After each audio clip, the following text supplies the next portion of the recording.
Hello, welcome into Why So Sidious, a nerd podcast. It's me and Andy, and we're just going to talk about some of these upcoming DCU projects. So we are at Why So Sidious Pod, Instagram, TikTok, YouTube, X, and we've got some big news coming. I'm just going to say that in a couple weeks here. Other than that, we got Andy here. Andy, how are you, sir? I am all good. Thank you very much, buddy, for inviting me back on. I know I've just been on recently, so it's a pleasure to be back as always. Absolutely, we're getting comfortable with your presence. So yeah, DCU, we have a lot of things coming out. Lanterns, Superman's past, Peacemaker season 2 is current, Clayface, and Supergirl coming up next in the near future. Batman is a lot to speculate about there. We might get into some Marvel later because there is some pretty relevant news we could just chat about that came out like today. Avengers wrapped filming that we could talk about a little bit of that. But then the Batman with Reeves Batman and the DCU Batman, plenty to talk about. So yes, Andy, let's start out with this. And we're Swamp Thing's on that list too. I forgot. Out of all these projects, I mean, we've done this question many times before, but as of now, what's the most exciting project we're looking forward to? Oh, it's a bit different as I think it is as time goes on now with the DCU and what's actually upcoming and then what's like close to coming and stuff like that. So I think after the Superman film, I'm kind of looking forward to the Supergirl film. I think that's actually going to be a really good one. Exploring a side of Supergirl that we've not really seen before. At the same point, they are concentrating on the super family first before sort of migrating through a lot of the other stuff. I think we talked about that maybe last time I was on. But at the same point, I think we're going to talk about lanterns. I think that's something to look forward to because like the Green Lanterns haven't really had much justice done for them in the cinema world of DC so far. Obviously, not really getting much in the DCEU apart from a cameo here or there. And obviously, Ryan Reynolds' Green Lantern film, less said, the better. So I think Lanterns is because it's a TV series as well, so they can dive a bit more into it rather than just doing like an hour and a half, 2 hour film. So yeah, I think Lanterns and Supergirl right now are the two biggest things I'm actually looking forward to. I mean, I'm a big Flash fan, but I think we're a long way off. That I know there's a lot of speculation going on right now about who could be cast as the Flash as well, whether the potentially because James Gunn seems to be bigging up Grant Gustin a lot, who obviously did the TV series Flash. I don't suspect it's going to be him, to be honest, but a lot of speculation, and I just can't wait to see Reverse Flash on screen, to be fair. I think it's too long. We haven't had him either, and we need him on the big screen. Yeah, he wasn't even done all that well, or I should say the whole Flash show, in my opinion, wasn't done all that well in CW, but the best part about that show was Reverse Flash, baby. I think the first 3 seasons are epic, to be honest, and then like a lot of things, it suffers the more you have to intertwine it with the other CW shows and stuff like that. Like 7, 8, 9 didn't really need to be done, to be honest. But yeah, I think 1 to 3. I think season 1 was pretty some of the best like superhero TV I've watched.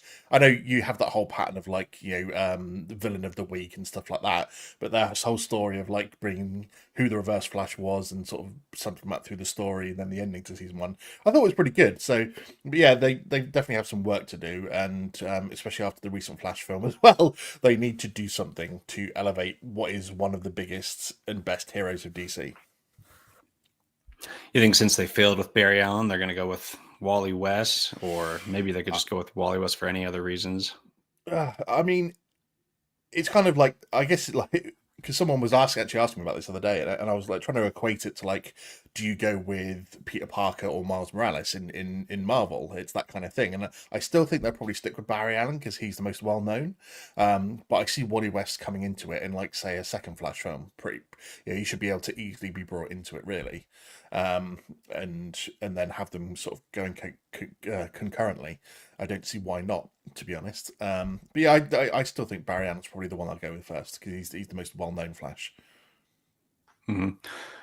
I'm starting to get concerned after we hear about all the super stuff going on. Like, I kind of don't want all the speedsters from the Mm. comics. There are many speedsters, and that just makes Barry Allen or Wally West, whoever it is, less special.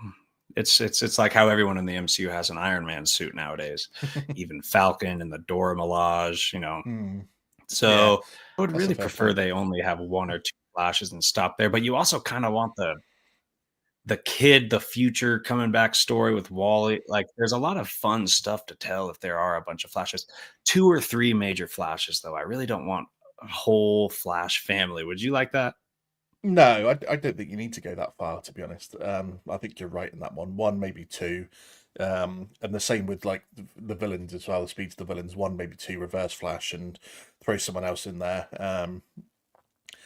I mean, for some reason, I like the thought of doing God's Speed on the big screen as a Flash villain, even though he's like a newer one and stuff like that. I think he's maybe better to do than some of the other ones, just because I like his suit, to be honest. The whole white and gold looks really good. It would fit well on screen, and stuff like that. So I think, yeah, what if you did Barry Allen and Wally West, and then had Reverse Flash and Godspeed as like the speeds to villains? You don't need to go beyond that and start complicating it too much. Oh, I think you're muted again, buddy. Outside of Reverse Flash, um, considering all the Flash rogues, which one would you be most excited to see?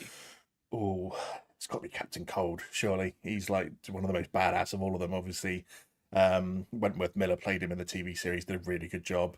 Or just an enigmatic version of him anyway. But I think he's a very underrated Flash villain, to be fair. Doesn't get the love that he does deserve. So I'd love to see him on the big screen. My introduction to all the Flash rogues was that CW Flash show, and I thought Captain Cold wasn't so corny. I didn't like him, but then I read the comics, and he is really cool. He's a Yeah, badass, and he absolutely. also Yeah. has a moral structure too. He doesn't he not want to kill? He makes the rogues not kill and everything. I mean, they steal from the rich, give to the poor, so they Mhm. have this ideology. I mean, they are criminals, but they do have a Yeah, somewhat he of a has a code, right? he does, yeah, yeah. And you do get a little bit of that from the show, but yeah, in the comics, obviously expands a lot more. It's just one of those ones that I want to see on the big screen because you want to see some of your favorites, from childhood, whatever, come to life and be done justifiably well. And he's one of the ones that I think deserves that. Yeah, outside of Captain Cold and Reverse Flash, the Flash has probably like one of my least favorite rogues galleries. Yeah, yeah, they're not Yeah, amazing, to be fair. Um, I got think like Mirror it's Man. Actually, Mirror Man is Mirror actually Man. someone I Actually, that would be like. quite I do like good. that one. I think it's just almost impossible because the Flash is so overpowered in the comics, and the fact of everything that he can actually do with his powers. There's in the comics that like there's an atomic bomb about to go off, and he manages to evacuate the entire city in something like 0.1 of a second, because that's his actual true speed. And the fact that they always, because obviously if you use that kind of power in the films, he's so OP that it would just be unrealistic, and you'd just be able to defeat everything. But at the same point, it kind of makes it hard for him in the comics, because he's just like, you can't really put him up against the same sort of villains as half the others because he can just beat them instantaneously. So it just does make it a bit more challenging to come up with a good rogues gallery for him. Yeah, no, I'm 100% with you. That's always been my Yeah. thing with Flash. He's just too powerful. You can't write anything that makes sense. He's just too powerful. He should never get punched or shot. Is what I always Mm, say. He should never really have an issue. You just got to write it really clever. Like yeah. villains got multiple families, like on different parts of the planet, hidden all kinds of weird stuff. But I mean, you just got to get creative. You need a clever writer. Yeah. So out of the Flash, Wonder Woman, Aquaman, whose movie's coming out first? Interesting. I don't see them touching Aquaman for a while, because that was obviously pretty much the last like DCEU film, wasn't it? And it didn't go down too well. I think they want to leave. I mean, I think a lot of people were obviously surprised they made Aquaman so prominent, in the last iteration of DC. Obviously, quite a change to the look of the character as well, with Jason Momoa's style and look compared to the the blonde haired sort of like white guy that we get in the comics. I don't see them touching Aquaman for a while, to be fair. Wonder Woman and the Flash. I suspect they would probably go with Wonder Woman. I think there's a lot of love for that character, especially while she may not be the best actress in the world. The version that the look that Gal Gadot gave us was well received. And people sort of associate her now as part of, like, obviously they dubbed the Holy Trinity, didn't they, of like Batman, Superman, Wonder Woman. So I see them probably going to her before, but having said that, there's been so much talk about the Flash over the last few weeks. that maybe seems that's gonna come to that's probably going to be the next one, just simply because there seems to be a big buzz about the Flash at the moment for some reason. Yeah. And we also did hear they're also working on a Wonder Woman script. Mm. So that's an easy answer. She'll probably come first. All Yeah, right. Well, it's a weird one in terms of that film probably will come first, but for some reason I just feel like they're getting wrapped up to announce a Flash casting for some reason in terms of who they're going to have as the Flash before they announce who's playing Wonder Woman. yeah, I'd say Flash is my most exciting. Like, I really am excited to see the Flash fit into this DCU because it's such a big, important character. He Mm. has such cool powers, even if they are hard to write.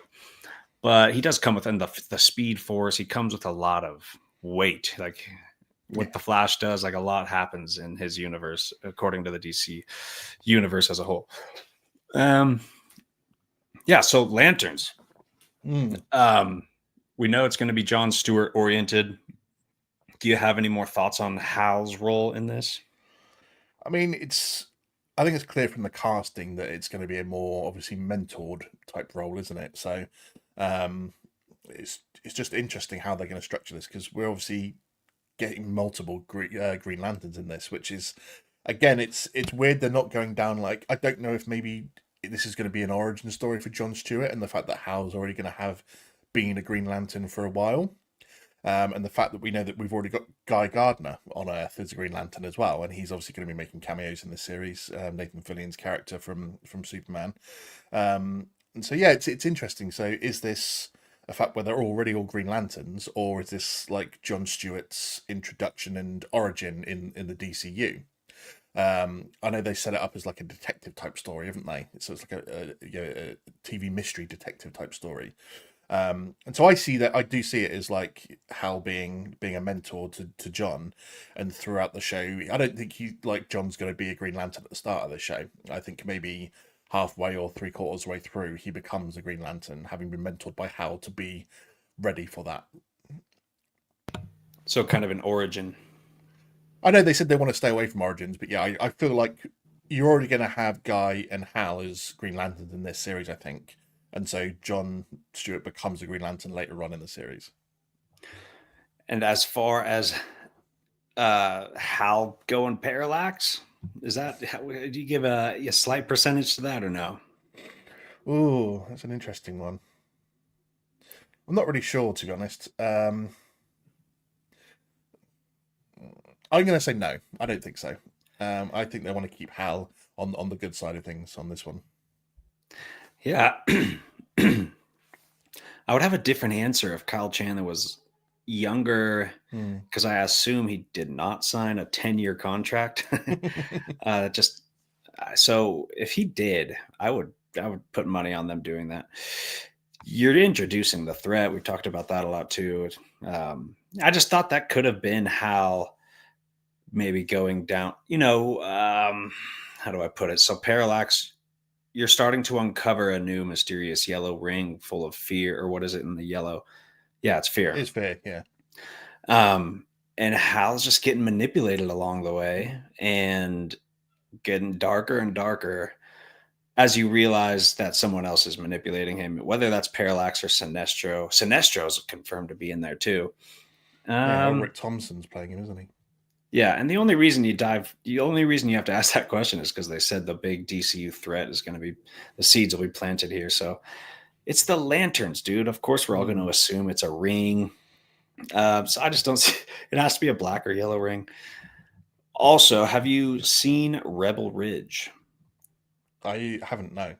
Okay, well, that is the actor who's playing John Stewart. I forgot his name. Aaron Pierre. Yes, sir. So great movie, and I think he absolutely could play a John Stewart. He killed it in the role he was playing. That movie's good. I highly recommend it. I'm really excited for him to lead. I think he'll be one of the main players. Like he'll be the guy on the Justice League. It won't be Hal in the Justice League. It'll be John Stewart on the Justice League. I feel like, right? Yeah, I think that's a fair assumption to make. I mean, and then going back to Hal, so if he doesn't end up being the big villain, you think he's going to die in this season, pass off the torch?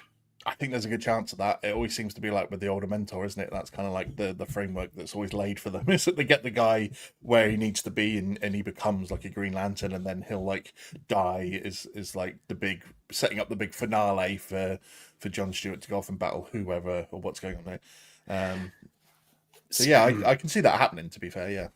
That's another reason I feel like he might become a damn villain because I don't think they just kill off Hal Jordan.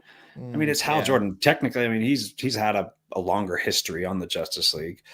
He's more he has a lot more important stories in the comics compared to John Stewart. And I don't see him being killed off, but at the same time, that makes more sense than him becoming Parallax or something like that. It makes more sense, but at the same time, you don't just get rid of Hal Jordan that No, quick. I think it's a fair point, and you don't waste Carl Chandler either. Like I actually do really like Yeah. him as an actor. He's got a good acting family as well. Like at the moment, his daughter's playing the lead role in Alien Earth, isn't she? Um, so Oh, so yeah, the that's cool. Wendy, she's Yeah. yeah, that's his daughter. Um, so yeah, I don't think you waste child. I mean, I say you don't waste him, but again, it's one of those ones that you could just see him coming in for one series and then being done with it. So it's going to be interesting to see.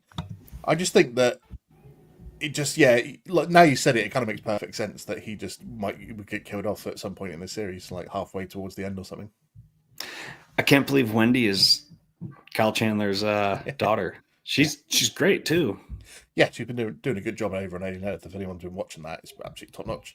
I'm Yeah, excited for like every week at the moment. I'm excited for the episodes to come out of that. So me too. It's been it's like a randomly great time because Alien and Peacemaker to look forward to every week has been really fun. and we get Gen V drops tomorrow as well. Oh, I didn't even know that. Yeah, Gen V first 3 episodes of the new No series comes out way. tomorrow. I'm also rewatching Stranger Things right now, the whole thing starting at season 1 because we got that in a month, 2 months. Wednesday's the day at the moment because Master Chef comes out tomorrow as well in the UK. Like that's dropping every Wednesday at the moment. Oh, So on Wednesdays, I'm sitting there and going, I've got so much to watch. Superman comes out Friday this week too That's true, yeah. on streaming, free So, HBO Max and stuff. didn't they announce as well that like next week Fantastic Four comes out on streaming as well? So No way. I I'm think I really think they said excited. 23rd of September. So I'm very excited to watch that again. Okay, cool. So lanterns, yeah, we covered a lot. Okay, one more question. Give me a percentage. How much of this series is going to take place in space compared to Earth? I would give it, I think less than 10% because this is supposed to be based on like investigating a murder on Earth. They So whilst did. there's definitely going to be like an alien influence there, and I think there's a chance that they do because obviously if you've got Sinestro in it and several lanterns, there's always going to be a chance that some of the action will take in space. I still think it's going to be predominantly based on Earth, though. I don't think they're wanting to go too much into space right now because even with like Superman and stuff, they've not done that. Obviously, Peacemaker doesn't go to space and stuff like that, so they're very much concentrating on what's happening on Earth right now as opposed to broadening the horizons to the cosmic just yet. I know we're getting that with Supergirl, but I think for right now they keep it as is on Earth. I would go like a 20%, only because they said the Guardians of the Universe are going to be Mm. in there. And they said the director said they are going to space. So at least we know that they are at all. So, and given that it is the Green Lanterns, maybe 20 does seem a little heavy, but Oh, yeah, well, there's going to be some space action. It's some just, yeah, space. Yeah. I don't think it's just going to be too heavy. But I mean, given that John Stewart's dad is appearing in this as well, do you think he's a potential character that gets killed off Hmm. as like a motivation for John Stewart? I don't know anything about Jon Stewart's dad. I didn't know he's in the show either. I know he's been cast. I don't know anything if it was dad from the comics or if he's even in the comics. But I just figured that if you're going to have a dad character in this for a young guy that's about to become a superhero, seems like another character primed to be killed off. Hmm. You know, in the comics, Jon Stewart's first appearance ever was that Green Arrow, Green Lantern crossover. Hmm. Hal Jordan and Green Arrow were like running around America looking at all these issues. It's a pretty politically heavy comic, and that was where Jon Stewart was first introduced. So I could see it sounds like what John and Hal are going to do. It seems like their little Yeah. buddy road trip that Green Arrow and Green Lantern did in that comic. Yeah, I think there's a good chance, and Do you think they're going to be shunning Guy Gardner because he's with the Justice dudes or whatever it is, Justice guys, and he's like doing off his own thing because he just seems to want to be famous rather than take Green Lantern role seriously? Yeah. All right, let's move on to Clayface. So Clayface is interesting because it's coming out before The Brave and the Bold. They already have a script. They might be shooting, but don't quote me on that. I'm actually going to take that rescinded. But it's close to shooting at least because I know they do have an approved script. They even have a director, Mike Flanagan, who did House on Haunted Hill. I even gave that a watch just for the heck of it, see what his directing abilities are about. But how do you feel about developing Gotham with a villain titled movie before we get Batman? I kind of love it. What are your thoughts? Yeah, it seems they're holding because they seem to be holding Batman very close to their chest in terms of they don't want to bring him in too early because obviously he's alongside Superman the most well-known DC character, isn't he? And we've had more Batman films than any other of the DC characters through the years, so it kind of makes sense that they want to hold him back for a while, especially if they want to make sure they're getting the casting spot on as well, and not rush any of that and not rush the film. So it's interesting that we're getting a villain-based film before that, and Clayface is another interesting one that this is going to be like only the third DCU film, and the fact that they're throwing that out there before so many other well-known characters, it's an interesting move. To be fair, I really hope it pays off because it's just a different way to go about it, isn't it? So, yeah, it's going to be interesting. Right. They did the Joker that made $1 billion. Joker 2 sucked, but you could do a villain led movie. I kind of want more of that, especially with Batman. We talked about Flash's rogues being a little mediocre outside of Reverse Flash, maybe Captain Cold, maybe a couple others. But on the flip side of that, Batman's rogue gallery is one of the absolute best. It might be the best. So I'm totally cool with that because, Clayface will not be the only villain we're going to get introduced to there. I mean, it's full. Gotham is just full of villains, and whether he's dealing with gangsters or whatever, you're going to deal with a lot of big names that we've heard before. So we're going to get a ton of side villains casted and seeing them on screen, building Gotham before we get Batman. Man, I hope they're building Batman up to just be so legendary because this is going to be your first, fully long-term commitment to a Justice League style Batman, to your Ben Affleck style Batman. So I just hope he's an absolute legend, like the guy who has no powers, but he figures it all out. So building up Gotham like that and then dropping Batman in the middle of a lot with his son, Damian. Yeah. Ooh, how about this? What are the chances we will see maybe a Robin in Clayface? I think they're holding all of that back right now. To be honest, I don't think they're going to go down any of that route and showing us. There's going to be a few name drops, I think, of those in there.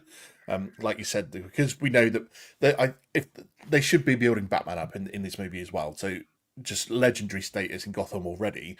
Because if he's got a son and stuff like that, which they're doing with the Brave and Bold, then you want him to have been around for a while and to have almost like a legendary street status in Gotham as it is. So I think a lot of name drops perhaps every now and again just to build it up, and like people talking about like to Clayface and just be like, sooner or later Batman's coming for you if you carry on down this sort of route. So just build it up and just build Batman up. They've got a chance to do that on this, and we still not even get Batman himself for another 3 to 5 years, I think. So yeah. So Clayface going to be more horror oriented. He could shapeshift like a scroll. He could look like anybody. In that One Bad Day comic, he really wants to be an actor, and he's got a friend who's successful. So spoiler alert for the Clayface One Bad Day comic. But I'm pretty sure he might have killed his friend or something and started to look like him, or maybe a close associate. He faked his way up the ladder in like the Hollywood industry. And there was a lot of meta commentary on the industry itself, which I found pretty fascinating. But if you throw horror in with the body shifting, I think you could do something really special. So, but if Clayface is the title villain, whether he is a protagonist or antagonist, who's the antithesis, Well, I was literally just thinking about this because I'm like, are they going to go down like the Venom type route where he's a classic comic book villain, but you make him like an anti-hero for the city because otherwise it's really weird that there isn't like, or we haven't been told that he's going up against the hero. It might make sense if you think that like they could include a Robin and he goes up against the Robin and defeats them in this, that brings Batman into the foreground a little bit later down the line. But yeah, so it's that question to me is, do you keep him as is a bad guy, or do you make it? Are they going to make him into like an anti-hero Venom type situation? Um, and then maybe he turns a proper villain a bit further down the line. Mhm. Um, and then you bring Batman in to face him. So I'm not really sure which way they're going to go right now. It should make sense they keep him as a villain because you want it. I think they need, like you just said, they need to be doing more villain-based films where the villain is the lead, and you don't necessarily have them defeated all the time at the end. I want to see more villains win situations rather than just turning up, maybe winning a bit earlier in the film and then getting defeated by the good guy later on in the film. I want to see the villain win more. So it could be that situation with Clayface where they put him up against the Robin and he absolutely kicks ass. Yeah. And there in the comics, he did have a heroic arc in the Rebirth era, James Tynion's Detective Comics, where he joins Batman's team. he like Batman, trusts him. Everyone else is bugged about it, right? He's a villain, but he ended up having a pretty heartfelt arc. So you can play a lot with that because he does want to. He's like one of those villains that does want to do good. He just becomes desperate and just goes too far. It's someone that you could feel for. His story is actually kind of rich. It is just a really random character to choose. to do so early in the DC as well. Yeah, definitely. A lot of people were not expecting this, so it's going to be interesting to have this character so early on, and how successful this is going to set a real sort of timeline for what they can do then with the villains and other random characters before bringing in the absolute big guns. Mm-hmm. And same question as the Flash. Which rogue of Batman's would you be most excited to see next? That's a tough one. He's got so many good ones. I think we're all desperate to see a bit of Deathstroke, are we not? Like, because it obviously teased in the DCEU, never really came to the fore. To be fair, the CW Arrow show, their version of Deathstroke, was actually quite good. But I think, to be honest, I think everyone's desperate to see a really good version, whoever plays him. So I would be desperate to see him. To be fair, I want to see him in there kicking ass. Hell yeah! I'll be right back. Just a second.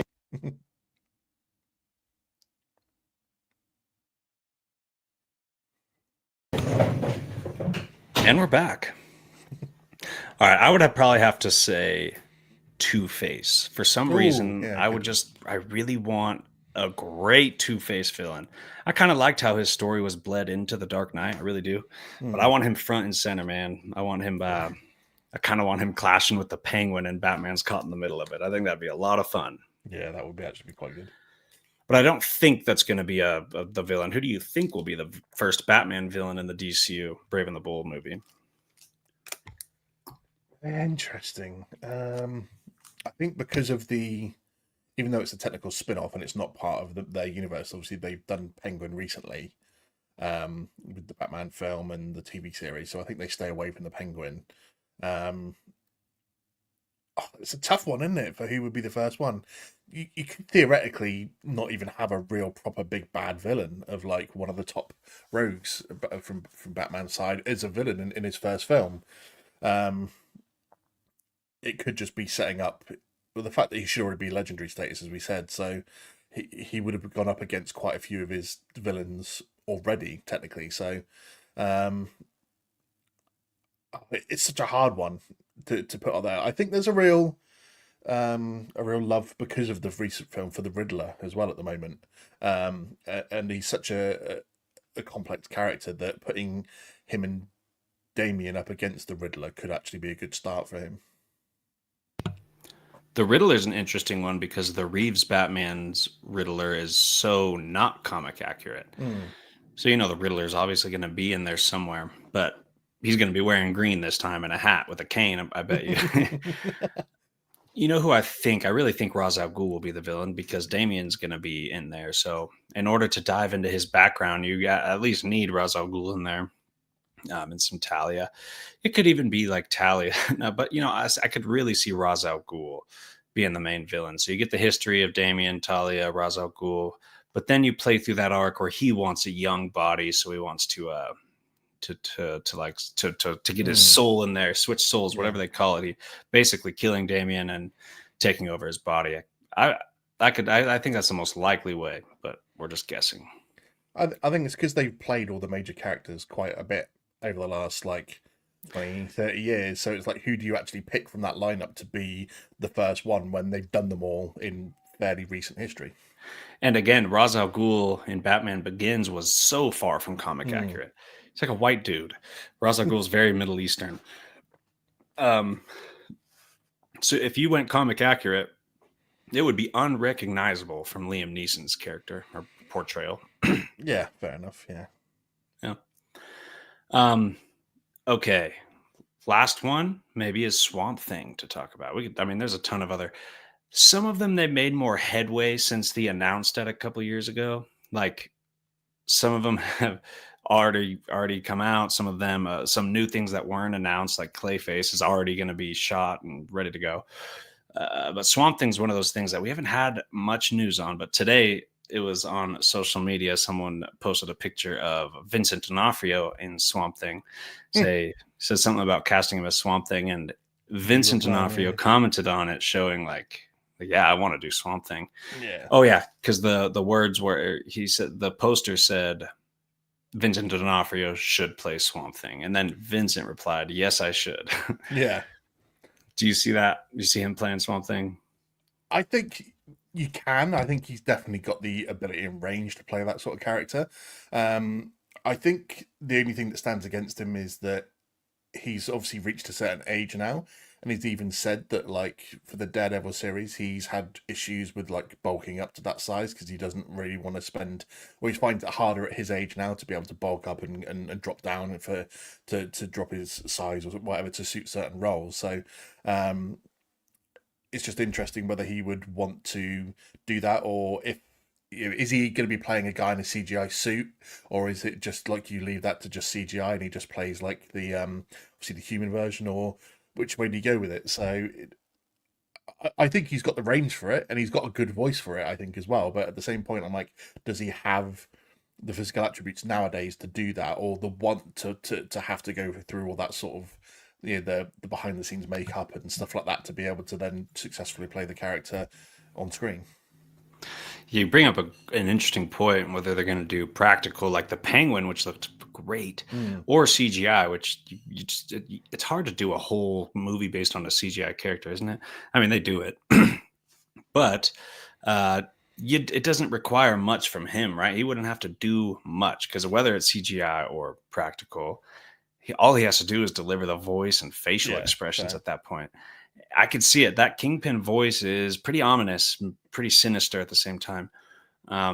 The Swamp Thing, like, always talks slow. Like, even if it's as comics, there's his sentences are split up into thirds with the three dots. Like, you just know he's talking slow. I almost feel like it's perfect. I mean, do you think the fact that they did an iteration back in what was it like 2019 plays any impact on a future version, in the fact that whether it comes out sooner rather than later?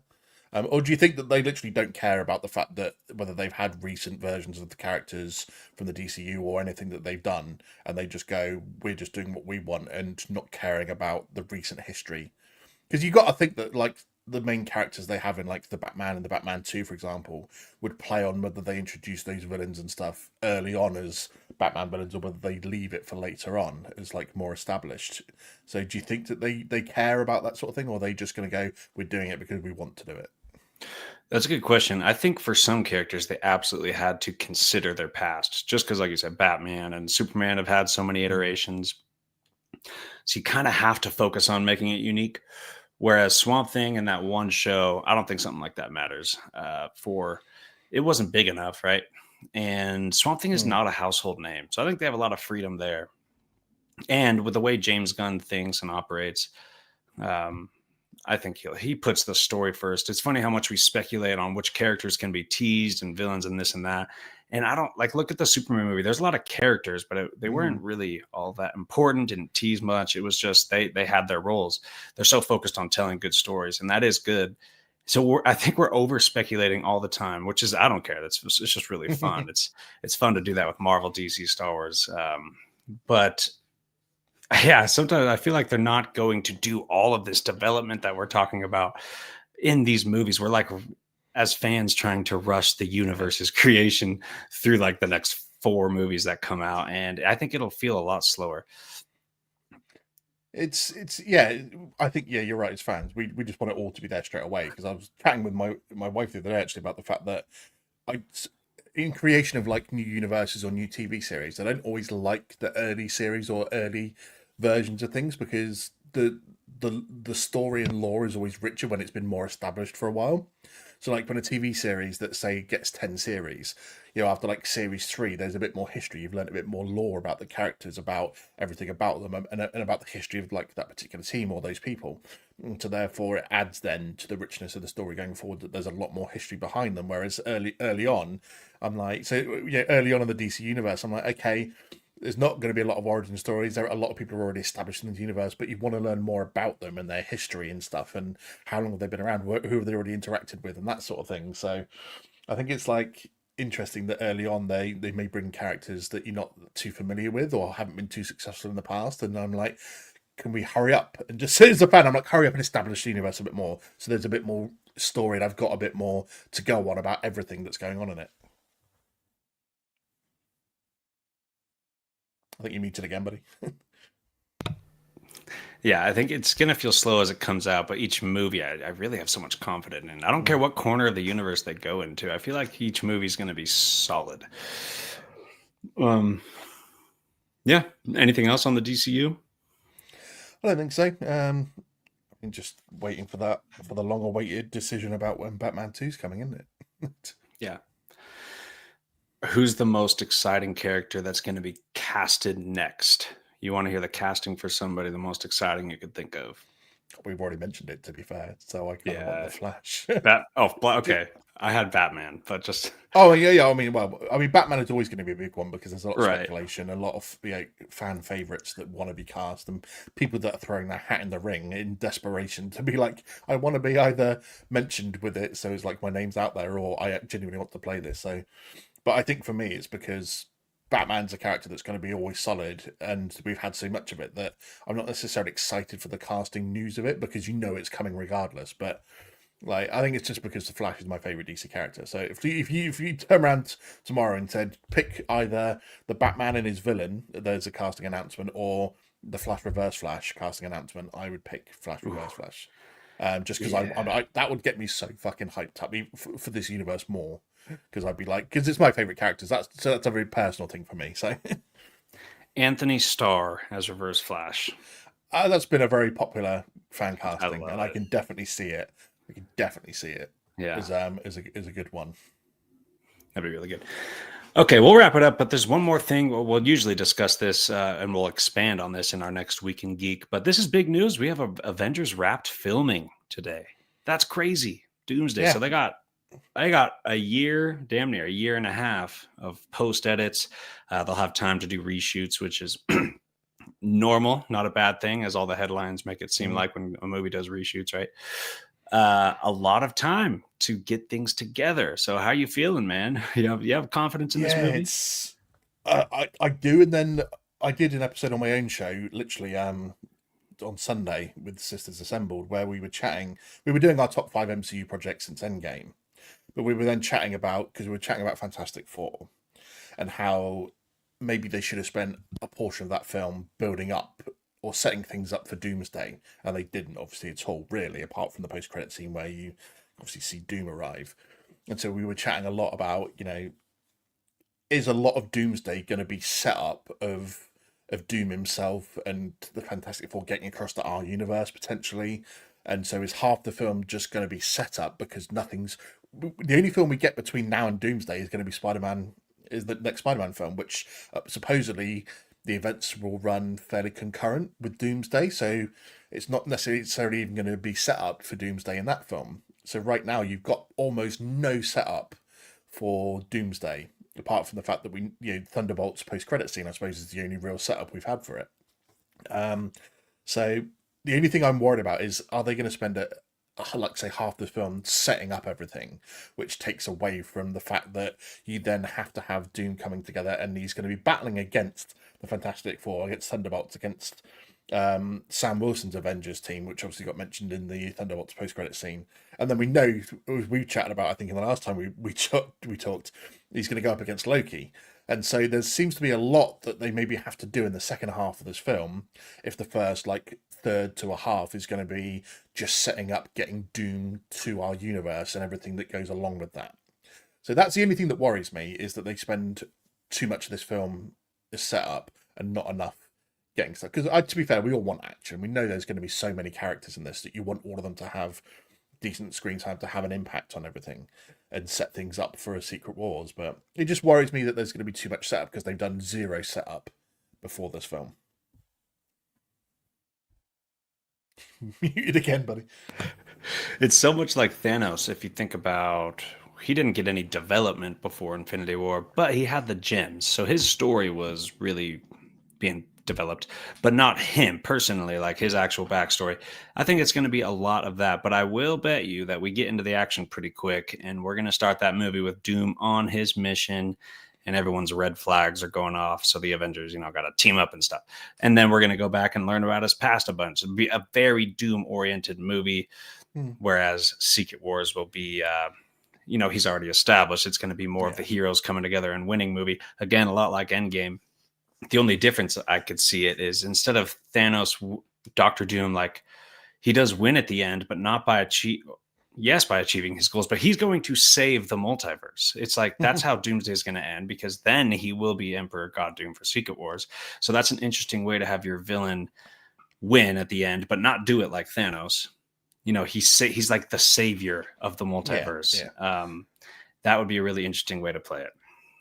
Do you think the Doom that we see in the Fantastic Four post-credit scene, do you think that's the Doom from their universe, or he's come from another multiverse, and because he's like found out about Franklin somehow, or he's sensed Franklin's power, since he's obviously searching for cosmic abilities or cosmic power across the multiverse? Yeah, so he's ended up coming from a different universe, because obviously there was a lot of, in the Fantastic Four, there were several mentions of Latveria without obviously showing anyone at all from Latveria, like just the UN and stuff like that. And then so to have him as a post-credit scene, like, is this their Doom, or is it? I think it's a different Doom from a different universe. I don't think it's the same one. And then I think that ties into the Thunderbolts post-credit scene, where obviously we see a Fantastic Four ship, but Kevin Feige already said doesn't necessarily mean that's the Fantastic Four. So I think that he comes to that universe to try and get Franklin, doesn't succeed, and then uses one of their ships to escape via a multiversal bridge to our main 616 universe. Yeah, I could see that.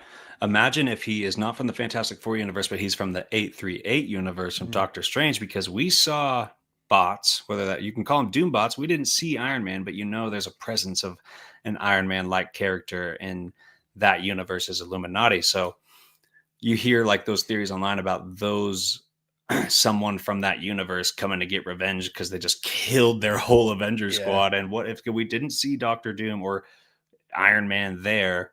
Those could have been Doom bots. That could have been Doctor Doom. He could have been on that Illuminati, and now he's out for revenge, or that's what starts him on the journey to figuring out incursions and finding Franklin. But that would be crazy, because they didn't show an Iron Man, but they showed the bots. Yeah, it's been a popular theory, isn't it? Because obviously there's a comic book version of Doom where he was Iron Man. Was it Superior Iron Man? I think, if my memory was correct.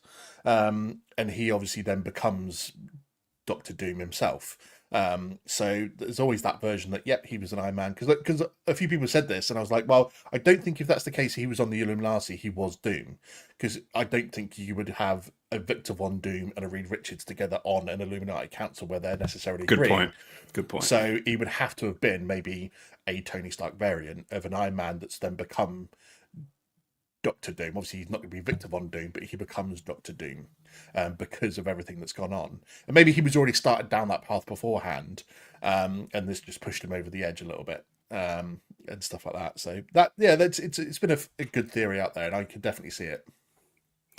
You think, last thing, and then we'll wrap it up, do you think we'll see the issue with his mom being stuck in hell, and that's what drives him to go to hell, and then he comes back with his scarred face, like saving his mom was the reason he got into dark magic anyway? Are we going to see that story in Doomsday? I don't think so. You don't think I simply because I think this isn't Victor Von Doom. This isn't the Doom that we know and love as like, the Fantastic Four villain, so to speak. I think this is someone they save for post Secret Wars. Because I've always been of the thought process of that this is going to be probably an Iron Man variant or a Tony Stark variant that's somehow got into magic and become a version of Doom. But the actual proper Victor Von Doom from Latveria, I think they are saving for a post Secret Wars reboot. But remember, the Russos said it is Victor Von Doom. Like, they confirmed it's not a Tony Stark. It could be, you think it's a red herring or something, and the real. Yeah, because I just don't know why you would cast RDJ as That the is weird. proper Victor Von Doom. I just don't see it. I don't see that happening. So I think it is a red herring. Or obviously the fact that you could even say this is technically the original Victor Von Doom, and then Secret Wars happens, and after the multiverse is saved and there's a reboot, that it kind of resets the main universe that now has a Victor Von Doom in it, but like, a 616 version of Victor Von Doom. And the same way that like we learned from Spider-Man No Way Home that there was no Green Goblin or Osborn in our main universe. He doesn't technically exist. And so you could then reintroduce him by the fact that you have a reboot of the universe where the universe is sort of remade. And then those main characters have actually now been remade in that universe because it's been a reset. So you could then have Norman Osborn in it. You can have a proper younger recast Victor Von Doom who has that actual backstory as opposed to this RDJ version. Yeah, I got nothing on that, bro. It just, they also said that the end game, Tony Stark's death in Endgame, plays into why RDJ was cast as Doctor Doom, and that just makes it even more confusing, bro. You're gonna bring it closer to Tony Stark, closer to the character you say that this guy is not. So I mean, that's why it screams like Tony Stark variant, so to speak, and the fact that obviously they're using him to play on or part of it will be that because he looks like Tony Stark, he's going to play on the emotions of all the Avengers and everyone that remembers him, and so that's why that's the only way I can see that they're saying it ties into his death is because it's the guy that looks exactly the fucking same. What if he has to dream walk into Tony Stark's body before he snaps his fingers and he does something else with the Infinity Gauntlet? God. Yeah, that would be pretty random. That'd be crazy. What about the idea of that's not his face. He changes it to RDJ's face with magic or Franklin Richards so he can gain the trust of the 616 Avengers or Peter or something like that. So his face is fake, and that's why RDJ is playing him. And then what does that mean? And someone else is cast later down the road as the actual Doctor Doom. So, man, this is the most confusing character in a movie ever, casting wise. Just what are they doing? Yeah, it's just that's why I just can't be convinced that this is the proper Victor Von Doom that they intend to use for Marvel going forward. Because it's just too confusing otherwise, and the amount that they would have to pay RDJ to keep coming back to play Von Doom is ridiculous. So I don't see that happening. The confusion makes it exciting. I'm excited to go. It's already a mystery. There's already a mystery unfolding. It's like a murder mystery, but you didn't have to see the murder in the movie. We are already going into this like we need information. Absolutely. I've never been more reluctant for a Avengers movie. You said it before. Nothing has really built up to this story. And also, you hear that they started shooting without a script, which I think maybe one of not directors, someone else might have came on and debunked that or something. But then you also heard about conflict on during not recording. But yeah, you hear about conflict. You hear about a script not being written. You got no development towards a story. You got no Avenger team that we're hooked up to. You got no heart of the MCU like a Tony Stark or a Steve Rogers. We're not like attached to any single. Now you have the Fantastic Four. That helps out a lot. 4 awesome characters. You've given us cool characters and continued to grow previous characters. That's fine. It's just Tony and Steve were the heart of the MCU. We are so attached to their stories, and we don't have that now. There's a lot of building blocks I feel like are missing. So it's just it could go wrong, but it's also the Russo brothers. And it's so exciting to see Dr. Doom on screen. I don't care what is going on. Just that the fact that the Russo brothers are doing an Avengers movie with Dr. Doom as the main villain, it's just exciting period. It's just that they don't really have their ducks in a row exactly. Luckily, Kevin Feige and Bob Iger came back. Feige got his creative power back, a couple of years ago. So I think they would have been able to, you know, flatten out any kinks along the way. I think there's a chance this is the best Avengers movie ever. I think it's a chance it's the worst Avengers movie ever. I mean, it's just. I think I'm just disappointed there's no build up, and because you expect that going into Avengers movie, even like with Age of Ultron, you didn't necessarily have build up for it, but it was the fact that everything sort of just felt natural still going into Age of Ultron, that they'd come together as that team after like Phase 2. So it all felt natural. This is going, like you said, it's disjointed. There's going to be 3-4 different like teams in there, and stuff like that. I'm sure they came out and like debunked the whole conflict thing, because they were supposed to be like, what was it, Ryan Reynolds and RDJ had supposedly like got into like. Well, they debunked it was not those two people, but it was there's for sure some kind of conflict. I've also you also hear that it could have been completely overblown. But I also think it's interesting because I think Frank Grillo, who obviously is been in now both Marvel and DC, came out recently and said there's a huge difference between the Russo brothers and James Gunn. He said that when you go into recording with a movie with James Gunn, the script is completely all done beforehand, and they don't really deviate from that. Whereas the Russo brothers, he says they have been the best directors that he's worked with that have the ability to adjust the script on the fly, and change things as needed. So I think that it gives confidence for the fact that the Russos can go in and do that. It's interesting because I think since they started doing Marvel films, a lot of the other films that the Russo brothers have done have been trash, have not been very good. So interesting that maybe that since Endgame they've done 2 or 3 films that I've seen and they've not been great. So they kind of jumped at the chance to come back to do Avengers films because it like brings their stock back up again, and because they're familiar with that universe. So I think I'm excited that they're at the helm, and I don't see it being a poor movie, even though their outside Marvel stuff has been not great recently. I don't see this being a particularly poor movie. It can't, with all the cast in it. It can't be that bad. Surely. I'll cry. Yeah. I'll cry so hard on the show if it is. Yeah, you can't take away from that. In the Marvel universe, they have like the best MCU movies. Winter Soldier, and look at the difference of spy espionage grounded to Endgame time traveling and Infinity War space. So they have the range there too. I think they really have a love and appreciation for the characters, and I think they take their jobs very seriously. Look at the shorter brother's faces. He always looks kind of grumpy, and then the other brother looks like he's kind of more lighthearted, go with the flow. But man, that might balance them out really well. It's like 2 brothers working together on a project is cool. You get to balance the ideas, not just be one-sided. And with that resume on their Marvel movies, this can't be bad. This can't be bad. I don't think it'll be bad. No, I think we'll be okay. They are the Marvel Jesus, Yeah. And imagine what they do with Deadpool. He's got to be in one of these movies. Oh well, he'd definitely be in Secret Wars. It's just whether he makes some sort of cameo in this one, because maybe. I don't know. It's just so. I mean, we could speculate so much. We're never going to know, are we? Like, because obviously incursions are playing a role.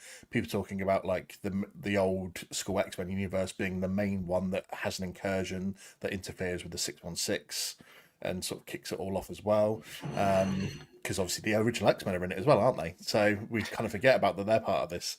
When we talk about like Thunderbolts and Fantastic Four and Sam Wilson's Avengers and all this sort of stuff, the original X-Men are in it as well. So. Yeah, it's gonna be crazy, to be fair. Yeah. All right. Well, that does it, folks. We actually have a whole Avengers Doomsday / Secret Wars nerd therapy episode planned. So we're gonna again dive deep into that, diving into certain characters, what they could be doing, all the stuff. Very nerdy episode speculating on that movie. So keep a lookout for that, along with some big news, like I said, coming out here in a couple weeks. Ooh. Otherwise, Andy, thank you for joining me, sir. No worries. Thank you very much, buddy. And thank you guys in the live for checking us out. We'll see you next time.